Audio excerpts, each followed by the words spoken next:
Talking with the experts. Cary Prejean explains to us all about best practices, eliminating dysfunction and long-range strategic planning in episode 310. Well, that's basically three things. One is actionable financial data. In other words, get them the weekly dashboards and get them good narratives of what their financial statements are saying on a monthly basis, right? They need, like, this is how your business is structured. We need to look at your debt structure. We need to look at getting more capital in. We need the profitability, gross margins, et cetera, operating expenses. So get them financial data that they can act on. That's what all that's about. Number two is eliminating dysfunction, which is finding out or identifying where the dysfunction is. And if you really want to know what the dysfunction is, don't ask the owner, ask the employees. The employees know because they do the job day in and day out. The owner is always being called into it, but they never have a really firsthand experience of what it is. It's always their interpretation. And this is the problem. This is how we're going to fix it. Welcome to Talking with the Experts. This is where we discuss great ideas to take your business to the next level. How do we know these ideas work? Well, it's because we're talking with business owners who are using these ideas. Business owners who have years of experience and expertise. All things business by business owners for business owners. And now, here is your host, Rose Davidson. Hello and welcome to Talking with the Experts. I'm your host, Rose Davidson from rosedavidson.com. Talking with the Experts is about all things business by business owners for business owners. You can find it on all good podcasting streaming platforms and on YouTube. And today my guest is Cary Prejean.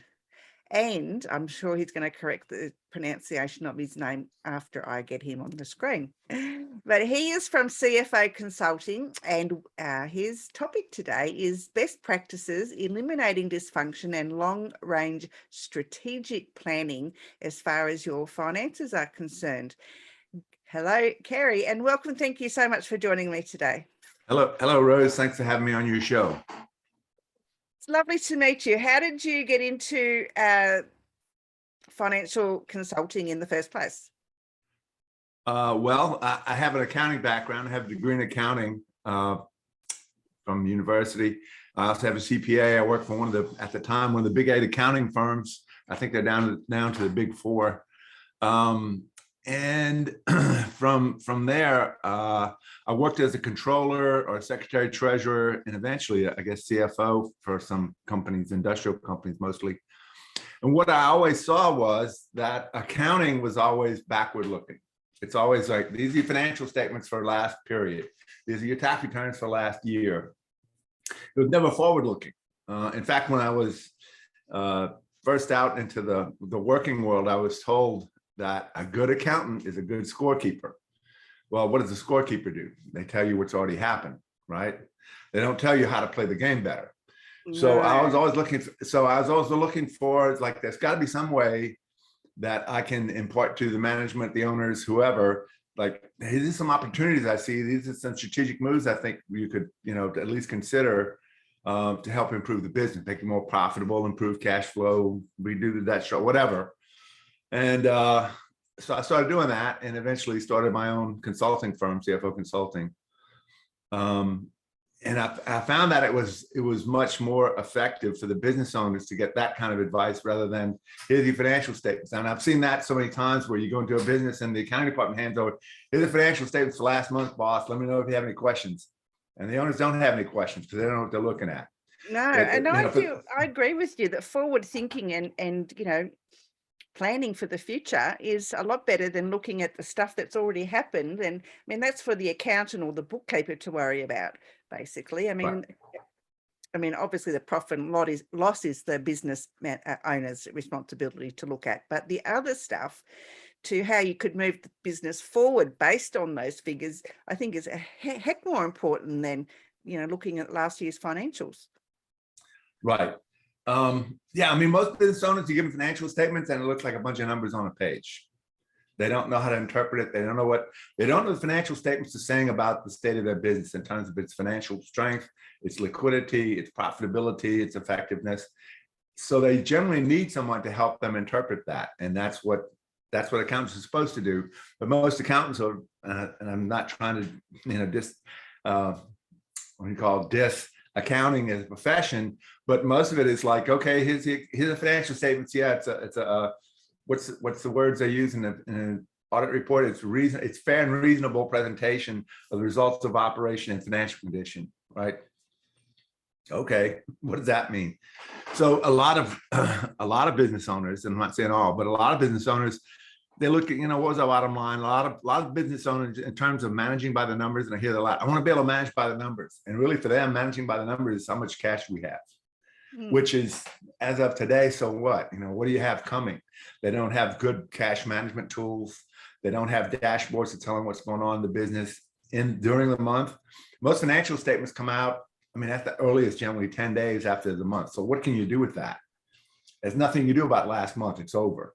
But if you get dashboards about what's going on now in terms of sales, in terms of what receivables look like, payables, inventory, or your taxes paid, what does cash flow look like a week out, 2 weeks out, 30 days out, you can take action then proactively, rather than having to react to a crisis of, hey, boss, we're $100,000 overdrawn at the bank. I'd freak. I've seen it.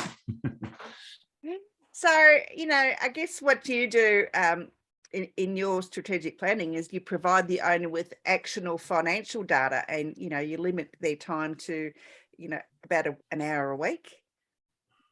Well, the actionable financial data that I set up for clients generally is in the form of dashboards that I was talking about, where they get all the dashboards on the same day generally, and they can pick a day, Friday, Monday, whatever it is. And then those dashboards, and what helps is that to go through the dashboards with them, because again, kind of like financial statements, they don't always know what it means, but you'll have them look at their, say, receivables and what is current, what is 30 days past due, 60 days past due, 90 days, what are the percentages, what are the numbers, are there any problem accounts, is there any action need to be taken, do we need the owner's help in contacting one of the customers, owners to get payment, that kind of thing, rather than, you find out a customer went bankrupt and you can't collect anything now. So there's all that, and cash flow, at least a 2-week outlook of what cash flow looks like. What do you have incoming that you're sure of? What do you have that you have to outgo? What are your payables? What are the critical vendors? So you see how much cash you have. And if you can see it coming, kind of like an iceberg, you can navigate around it. But if you wait till you hit the iceberg, it's too late then. So you try and get through those, you try and navigate around the cash flow bottlenecks by having some picture of what cash flow is going to look like a week out, 2 weeks out, 30 days out. You have a big insurance premium coming up. You have some tax estimated payments coming up, a big note, whatever, all the different things. It's a great, it sounds like a really great system that, business owners could adopt to, I guess, to make sure that they're better equipped to run their businesses, and they know when stuff's coming out and when stuff's coming in, the guaranteed payments that are coming in from their clients. Exactly.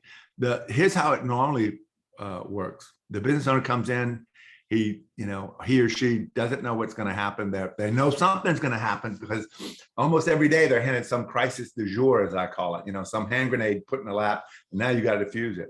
Cash flow problem, tax problem, production problem, shipping problem. They don't have a good, what I call a good set of procedures that are documented, and everybody's informed, and it's all disseminated. Everybody knows what everybody's supposed to do, and they have part in it. And generally that happens because businesses, well, let me sort of back up a little bit. Business owners are usually good entrepreneurs. They're good at something. They're good at sales. They're good at manufacturing. They're good at something. So they start a business because they've already made a bunch of money for somebody else, generally, when they're young. They say, I can do this myself. So they've got to start a business. So as the business progresses, grows, they need to hire people, need to hire a bookkeeper, need to hire an assistant, they need to hire salespeople, whatever. And so the business grows. You have this group of people now acting as a unit. The problem is that when the owner hires somebody to do, quote, a job, the owner has some picture of what that job is in terms of they're going to do this, they're going to do that. The person that gets hired has their own interpretation of this is what I need to do for the job. So as you bring in more and more people, you have all these what I call incongruent conversations, because if you look at a business, it's really a network of conversations, offers, promises, requests, declarations, assessments. And when those conversations are incongruent, you get this dysfunction to where suddenly what you're expecting out of this person isn't happening, and what you're expecting them to do for this other person in the business isn't happening. And it gets disjointed. A lot of blaming, it's their fault. I did my job, it's their fault. No. So the owner gets sucked into all these breakdowns, whatever it is, because there's no good procedures, and the owner doesn't know how to do that. Now, the thing I always tell new clients is, if you knew how to fix this, you'd have fixed it by now. The problem is you don't know how to fix it. And this has been going on for whatever, 10, 15, 20 years. You have the same chronic breakdowns, the same chronic frustrations. And what happens when they get sucked into this, a lot of times, let's call a meeting, bring all the employees in. This is the problem, and this is how we're going to solve it. Anybody have any input, any questions? Nope. I've offered stuff before and gotten slapped on the wrist for it. I'm not offering anything.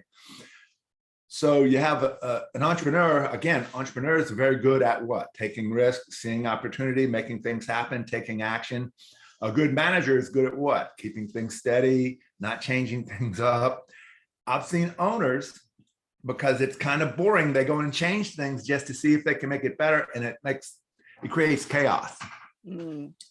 So again, the distinction I make for owners is, you're a great entrepreneur, you're not a good manager. You're not a good manager. If you're a good manager, you wouldn't have all this chronic breakdown going on. You wouldn't be talking to me right now. And we don't want to make you a great manager, because to make you a great manager, you're going to have to unlearn how to be a great entrepreneur. And you're much more valuable to the business as an entrepreneur, going out and getting business. That's why you started this thing. Go out and get business. We're going to extract you from the day-to-day management of the company, which you're going to really like, even though I know you like to get in there and have your fingers in all the everything, all minutia. That's what I call it, managing the minutia. And you're going to get lost in that. You don't have time to do what you want. The other problem I see with business owners is that try and manage the minutia is they get tied into the business and become a glorified W-2 employee. They can never take a vacation, because if they take a vacation, everybody's so used to the owner coming in and fixing everything and doing everything that they're not going to function. They're not going to take the initiative. They're not going to try and solve it, because they've been told, basically, the message that comes across is, you can't do it my way. You can't handle things the way I want them handled. Are you familiar with the movie Casino? Robert De Niro, Joe Pesci? Yeah. There was a scene in that where De Niro is talking to this inept employee. He says, "That's things. We do things three ways around here: the right way, the wrong way, and my way. We do things my way here." And that's what the message that gets conveyed, not overtly, but that's the message that everybody gets, is we need to do things the boss's way. Well, that can change from day to day. I mean, these entrepreneurs, they're always looking at different angles. So they'll see, do it this way this time, do it another way another time. So everybody's kind of like, I'm not going to try and do any initiative here, because it's never the boss's way. Yeah. So the boss, the owner can't take a vacation. We're working 80 to 100 hours a week, frustrated, and they're always enmeshed with all these little problems, rather than having people they train and trust, having good procedures, and allowing them to manage the business so the owner can go out and do what they do, and keep the big picture in mind, and do the strategic planning to guide the business down the road. Now, you've developed a process called the well-oiled machine. Would you want to let us know about what that is?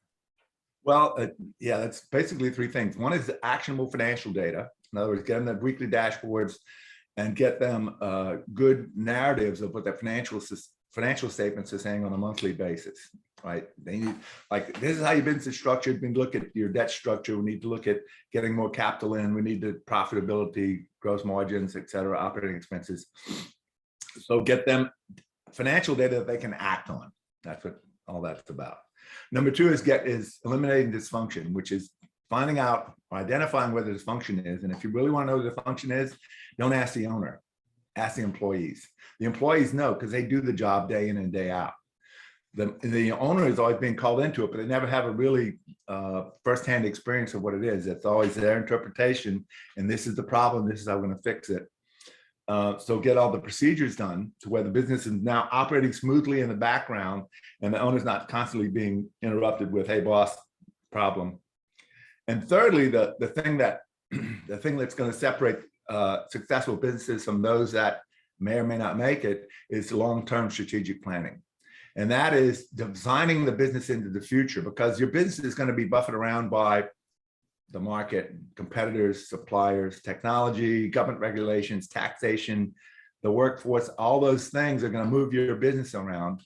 And if you're not guiding it, you're not steering it, you'll end up in a place you probably don't like, as opposed to designing it in the future. And again, I tell owners, what you need to do is constantly scanning the horizon for what's coming at you, because there's always stuff coming. I mean, the only constant in this world is change, right? So to get them to constantly scanning the horizon and see what's coming, opportunities as well as perils or risk, how can you design the business to take the most advantage of the opportunities that are out there and avoid the perils? And design the business so that, and when you're ready to, whatever, sell, quit, give it to the kids, something with the business owner, the business is going to be the most valuable to you as the owner. And in the meantime, how do you gain the trust of your employees? That's one of the first things I usually find out about a business is I do what's called an identity check, where you check with, give me your employees that you trust. If you want to, give me some customers, give me some vendors. And I'm just going to do an oral conversation with them and find out kind of your identity. And generally what comes back is they don't trust you and you're a bad manager, which, for a lot of these guys, a lot of these people is unsettling. Yes, it would be, wouldn't it? They've built. It's like, what do you mean that they don't trust me? I pay them, don't I? That's it. Well, yeah, you do. That's basic transactional relationship. But what they don't get is that you don't care about them, because that's one of the things I hear about it. Like, he doesn't care about me. He cares about his business. He cares about being profitable. He cares about making money. He cares about his own lifestyle, but he doesn't care about me. And what gets lost is, well, what happens in business is the business owner is so focused on being successful, they see their employees basically as cogs in a machine, and not as people. And that's the problem with us human beings. We're messy like that, right? Yes. We all mess. We all have our own narratives. We all have our own concerns, our own families, our own stuff going on. And if the owner doesn't take a genuine interest in who you are as a human being, you're going to get, they don't care about me. And if without 4 elements of trust, I've been trained. Caring, you care about me like you care about you, or is there we're going to take care of each other kind of relationship? Are you sincere? Do you mean what's coming out of your mouth? Does it match what's going on in your head? Are you reliable? Are you confident? Do you have the ability to do what you say you're going to do? And are you reliable? Do you have a history of completing your promises, making good on your promises? But without care, without the first one, the other 3 don't matter. They don't care how sincere you are, how confident you are, how reliable you are. If they don't get that you don't care, they're not going to trust you. I mean, they'll trust you up to a point transactionally. They'll come in and, put their body in your place of work for X amount of hours and produce certain things. But in terms of being like really loyal or really being committed or upping the game to help you get to where you want, that's not going to happen. No. They're going to be subject to being hired away by the competition. Maybe starting their own business. There's going to be a lot of infighting and territorial. I see a lot with the managers, their own little fiefdoms in the business. They all want their little, their own little kingdom, and they're going to be very competitive with other managers in the business. And it's because the owner hasn't developed a cohesive team of loyal, dedicated, highly competent people. Because that's, where do you learn how to do that? They don't teach you that in business school. They don't teach you that in any of that. I don't know, any universities I know of. That's something that has to be learned. And to do that, generally you're going to have a coach. And why do you want a coach? Think of all the world-class athletes out there. How many coaches do they have? They have a bunch of coaches. Why? Because they have a strength coach. Maybe you have a fitness coach. Maybe you have like a mental coach. You have a skills coach, all these different coaches. Why do you have coaches? Because you can't see yourself perform. You can't see yourself in the performance of what you do. Coaches can. They see you performing. Not only that, a good coach is going to have distinctions you don't have about how to up your game. And I'll give you something that business owners can relate to. Think of the program Excel. Excel is really, really powerful. if you have the distinctions to know how to work it. If you don't know how to work it, it just looks like this spreadsheet that you can put stuff in the different cells. But if you don't know how to manipulate them, and I don't know how to do, say, pivot tables, or you don't know how to do summation, or you don't know how to make things reference from other pages in the workbook, it's kind of, it's a spreadsheet. But if you have the distinction of how to really do, how to work Excel, it becomes a very powerful analytical tool. Cool. So having those it is good, distinctions, having those distinctions allows you to really up your game with, analyzing the data, so to speak. So if you don't have the distinctions, here's an example. If you walk into a room and the lights get shut out, totally black, you can't distinguish anything from anything else. You know where the floor is because you're standing on it. Maybe you can make your way to a wall, but you have no idea where the obstacles are, where the furniture is, what the colors are like, and you can't safely navigate your way through the room. I mean, you're liable to trip on something, fall over on something, break something. When you turn the light on, all of a sudden you see these distinctions. So it's a matter of a coach has good distinctions that enable the business owner to take not only better moves, but much more effective moves. You can really up your game. And generally, it's not that big, but the effective moves you can make are much bigger, so to speak, with the right distinctions. Like, again, how to build a loyal team.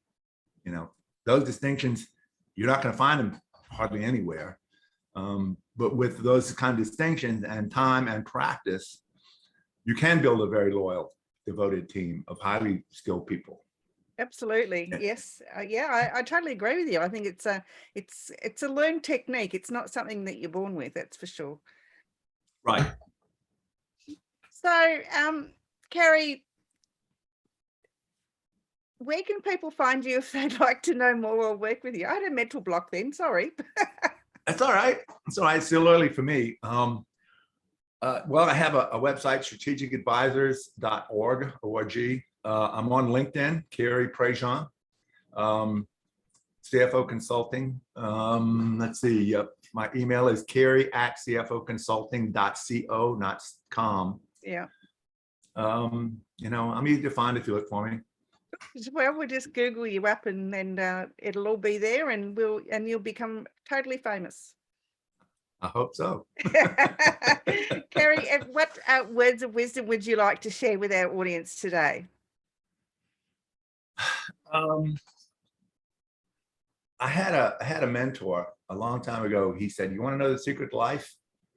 I said, "Yeah." He said, "Getting exactly what you want." The bigger secret to the getting exactly what you want, I mean, that sounds obvious, getting exactly what you want. Yeah, that's secret to life. How do you go about getting the secret to everything you want? The big part is knowing exactly what you want. And most people spend more time planning next year's vacation or this year's vacation than they do reflecting on what does I really want out of life? What kind of physical shape I want to be in, what kind of money do I want to make, what kind of career do I want to have, what about my relationships, what do I want to do for fun, all the different domains of human action. What do you really want? And part of finding out what you want is having to experience different types of things in the different domains that you find out you don't want. So as a business owner or as anybody, what do you really want out of life, and how are you going to go about to get it? If you're not clear on what you want out of life, you will never be totally satisfied. And that's what getting exactly what you want is satisfaction. So, that's a big thing is, as Americans, I don't know about Australians, but as Americans, we're all crazy about being happy and looking for happiness and wondering when is happy going to find me? Yeah. Well, happy is an emotion. It's a fairly short-lived emotion that happens on and off all day. What's more rewarding is to be satisfied because you're getting out of life exactly what you want, because you're clear about what that is and you've gone after it and you're getting it. And again, that doesn't mean you want this and once you achieve it, that's it. No, you're always upping exactly what you want out of life if you're paying attention. Yeah, now you don't get anything if you don't work for it anyway, I reckon. Exactly. All right. Cary, it's been a pleasure. Thank you so much for sharing your insights and your knowledge with us today. And I'm sure that people would have learned something from it. Hopefully so. Thank you, Rose. Appreciate you having me on the show. You've been listening to Talking with the Experts, hosted by Rose Davidson. Make sure you have a look at our back catalogue over at talkingwiththeexperts.com. And be sure to subscribe to our podcast so you don't miss out on any episode. We look forward to your company next time.